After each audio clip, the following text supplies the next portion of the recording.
다윗이 군대 지휘관들과 더불어 아삭과 헤만과 여두둔의 자손 중에서 구별하여 섬기게 하되 수금과 비파 재금을 잡아 신령한 노래를 하게 하였으니 그 직무대로 일한 자의 수요는 이러하니라.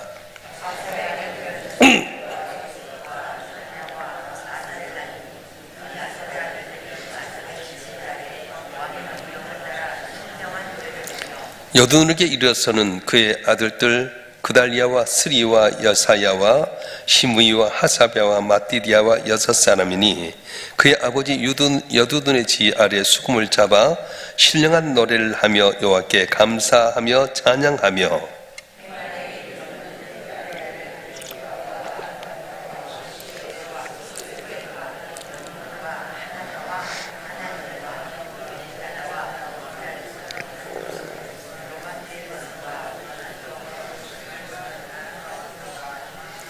이는 다 헤만의 아들들이니 나팔을 부는 자들이며 헤만은 하나님의 말씀을 가진 왕의 선견자라.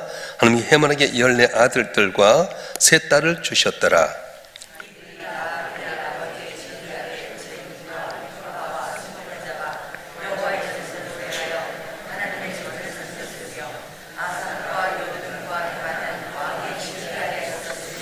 그들과 모든 형제 곧 여호와의 찬송하기를 배워 익숙한 자의 수요가 288명이라.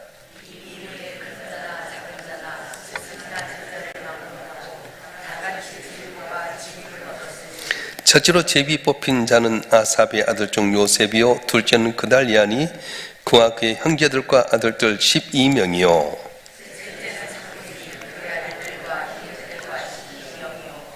넷째는 이스리인이 그의 아들들과 형제들과 12명이요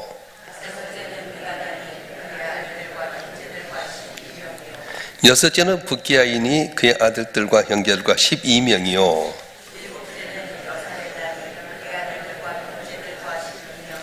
여덟째는 여사야니 그의 아들들과 형제들과 12명이요 열째는 시므이니 그의 아들들과 형제들과 12명이요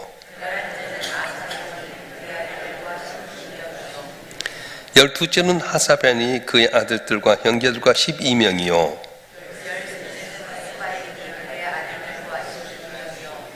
열넷째는 마따디아이니 그의 아들들과 형제들과 12명이요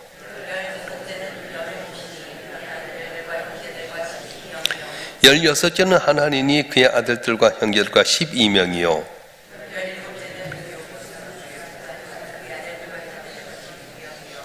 열여덟째는 하나니니 그의 아들들과 형제들과 12명이요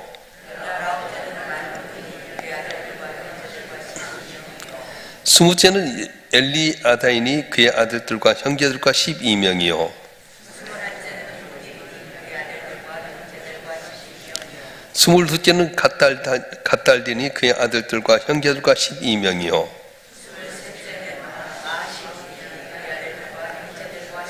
다같이요 스물넷째는 노맘디엘 에셀이니 그의 아들들과 형제들과 12명이었더라 아멘.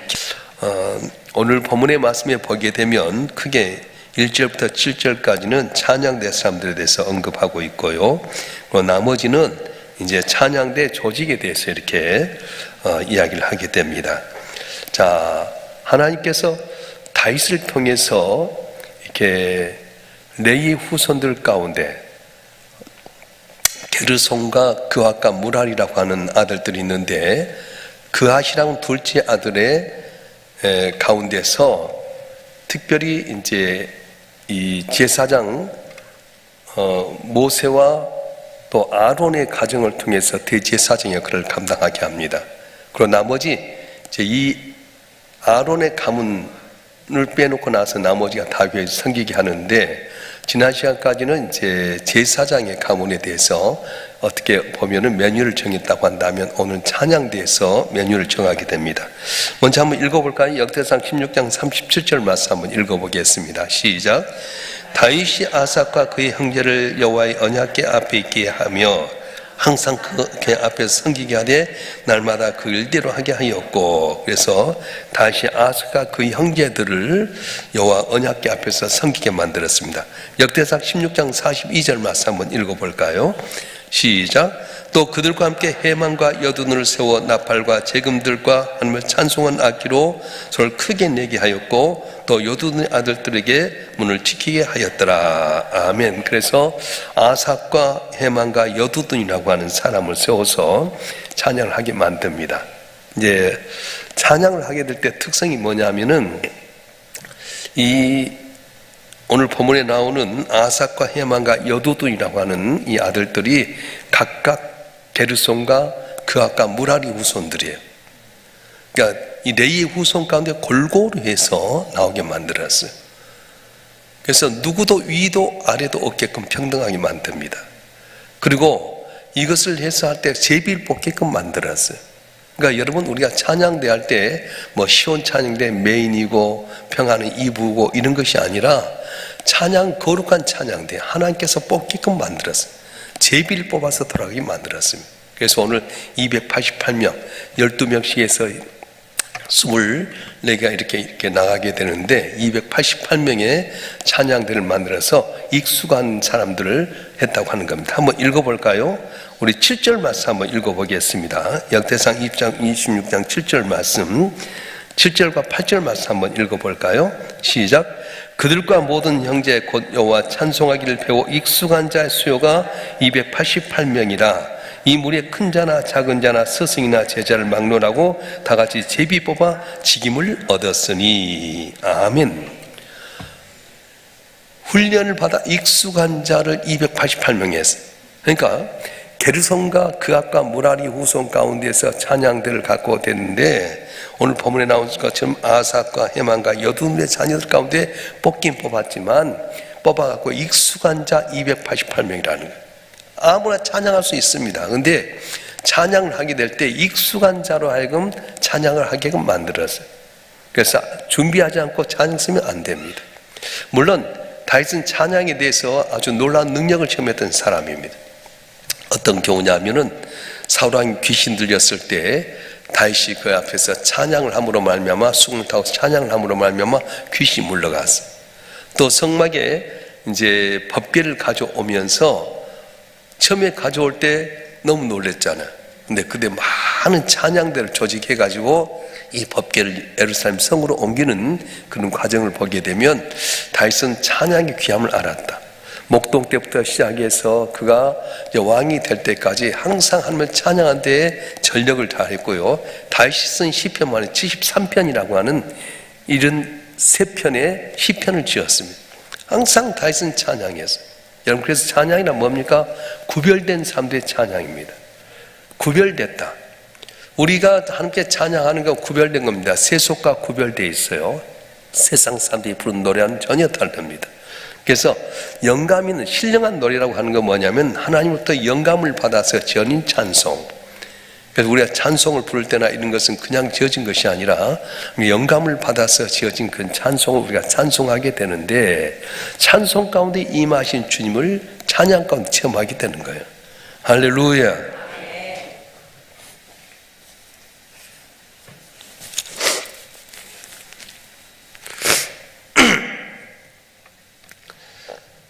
그래서 이제 우리가 교회 안에서 어떤 일을 하게 될 때에 제비 뽑았어요. 자, 이 288명 외에도 한 전체 다 찬양가 4,000명 정도 되거든요. 우왕좌왕할 때가 참 많지 않겠습니까? 그런데 여기서 보게 되면 오늘 본문의 말씀을 보면 다윗의 군대 지휘관들이 이제 해만과 아삭과 여두눈의 자손 중에서 구별해서 수금과 비파, 재금을 이렇게 잡아 신령한 노래를 했다고 하는데 군대의 지휘관들이란 무슨 말을 하냐면은 성전 봉사를 위해서 특정된 레인들의 우두머리로 예배 지도자를 말하는 거예요. 그러니까 예배 지도자들. 그래서 주의 종들을 중심으로 해서 예배를 전체 하는데 그 지휘자에 따라서 아삭과 해만과 그리고 여두눈의 자손 가운데 구별해서 수금과 비파와 재금을 잡아 신령한 노래를 했다, 그렇게 말합니다. 그래서 여러분, 교회가 뭡니까? 교회는 예배하는 거예요. 예배의 제일 목적이에요. 그래서 예배하는 데 집중하기 위해서 주의 종들을 중심으로 해서 맡겨진 위원장들 또 맡겨진 부서들이 다 협력해서 이루게 됩니다. 자, 우리 성경 한 군데 읽어볼까요?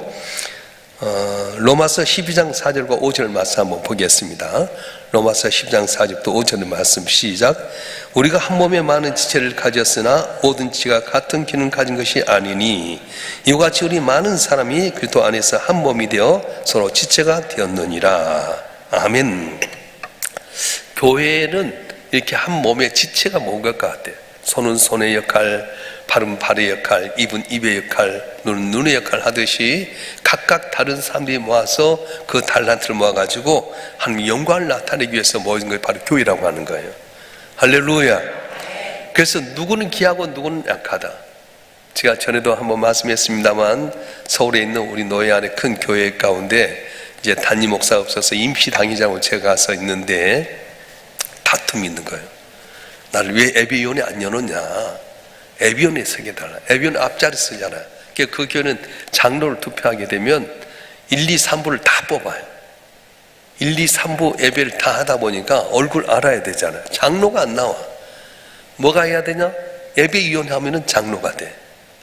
그러니까 거기 안 세웠다고 싸움하고요. 장로한테 대들고요. 담임 목사에 찾아오고 막 난리했었어요. 그게 중요하지 않아요.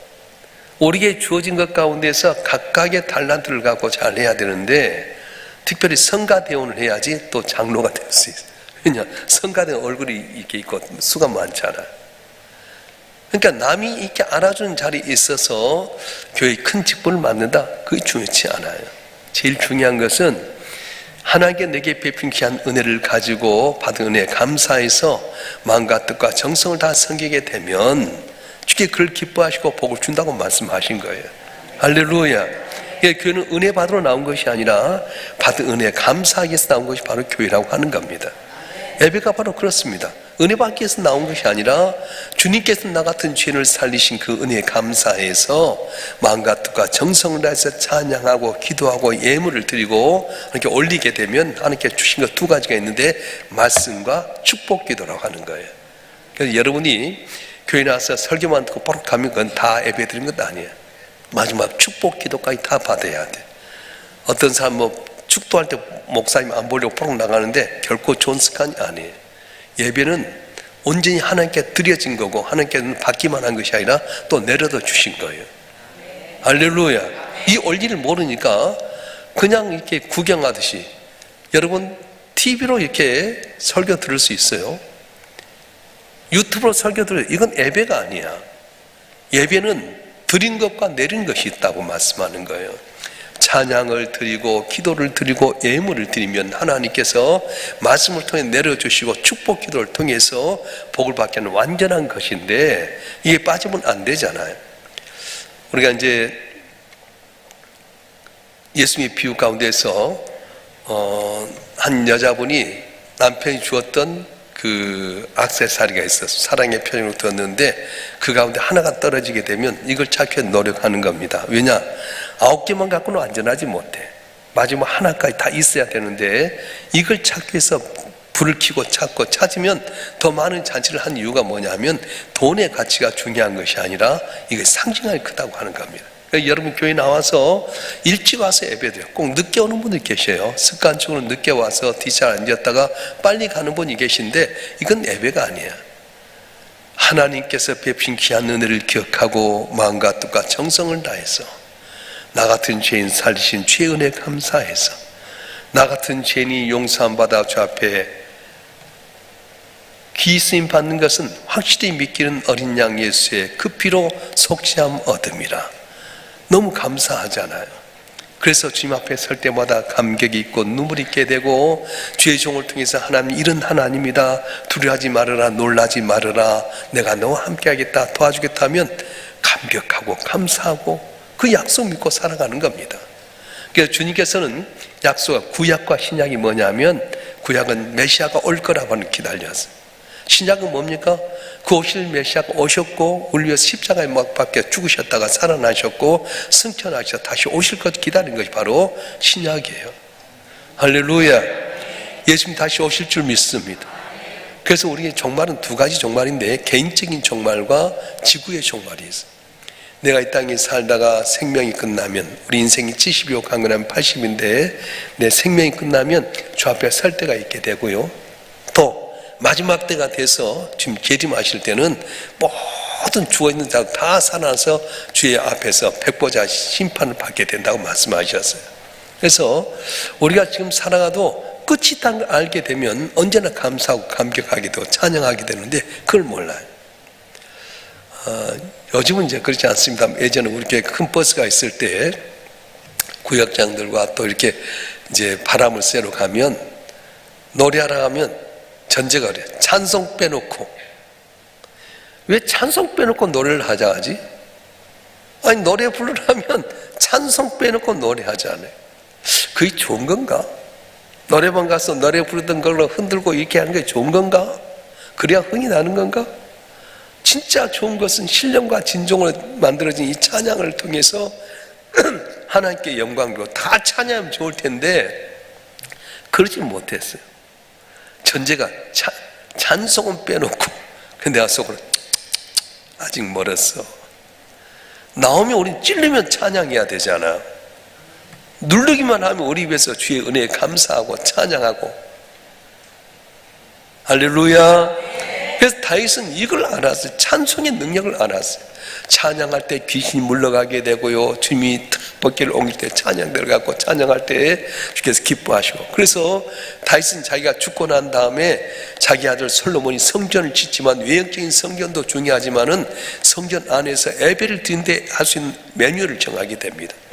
그래서 레위의 후손 가운데서 게르손 자손과 갓 자손과 무라리 자손들이 이렇게 성기되 그앗의 후손 가운데서 이렇게 아론의 후손들이 대제사장 역할을 하고 나머지는 다 이제 레위 자손 성전 안에서 섬기게 하되 찬양도 해라, 그리고 성전에 섬기는데 여러 가지 것을 해라, 그리고 재판도 해라 이렇게 말씀했어요.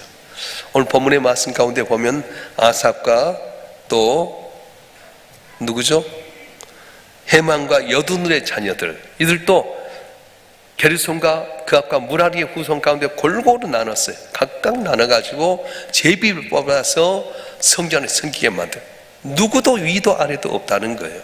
근데 요즘 우리가 찬양대 할 때도 조금만 먼저 오면 나중에 온 사람 멸시하고 우습게 여기고 그런데 이거 얼마나 성경적인 멸시 잘못된지 몰라요. 항상 우리는 겸손하고 주님 바라보고 내가 받은 은혜에 감사해서 칭찬하고 자랑하고 나를 다 더 낫게 여기고 마음 모두 산지체로 삶을 찬양하게 될 때 주께 은혜 주시고 더 잘되는 귀한 복이 임할 줄로 믿습니다. 오늘 한 날도 저와 여러분 한 분씩 받은 은혜에 대해서 항상 찬송 감사함으로 주께 영광 돌리고 칭찬과 사랑받는 복된 삶이 되길 주님으로 축원합니다. 축원합니다. 기도하겠습니다.